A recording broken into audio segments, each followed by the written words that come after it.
ဝမ်ပိုက်အောက်ပိုင်းစီးခုံနေရဝေးစေးကိုကန်ခံရပါကပြင်းထန်လွန်သောနာကျင်မှုကြောင့်မြေပြင်ပေါ်လဲပြိုကျပြီးအော့အန်ခြင်းဖြစ်ပေါ်နိုင်ပါတယ်။ဝေးစေးကိုချိတ်တွေ့ထားသောအယုတ်သို့မဟုတ်အကျောများသည်လိမ်သွားနိုင်ပြီးယင်းသည်ဝေးစေးစီသို့သွေးစီးဆင်းမှုကိုဖျက်တောက်လိုက်ခြင်းမျိုးဖြစ်စေနိုင်ပါတယ်။အချို့သောအခြေအနေများတွင်ဝေးစေးကိုယ်တိုင်သည်ပေါက်ထွက်သွားနိုင်ကဝေးစေးအိတ်ထဲသို့သွေးများရိုးစိမ့်ထွက်လာစေနိုင်ပါတယ်။ဤဒဏ်ရာကြောင့်အသက်ဆုံးရှုံးရန်ဖြစ်နိုင်ခြေရှိတော်လဲချက်ချင်းကုသမှုမခံယူပါကဝေးစေးကိုဆုံးရှုံးရဖွယ်ရာကပို၍များပါသည်တောခလောက်ဖွင့်သည်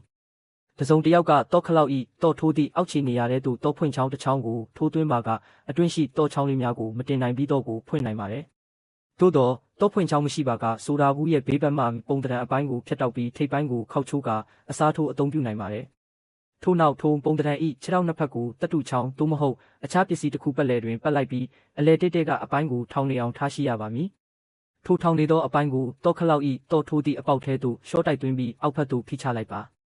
ပြီးလျင်တောရဲ့ကိုင်းတဲ့ကွင်းကိုဆွဲတင်လိုက်ပါကတော့ဟာပွင့်ထွက်လာနိုင်ပါတယ်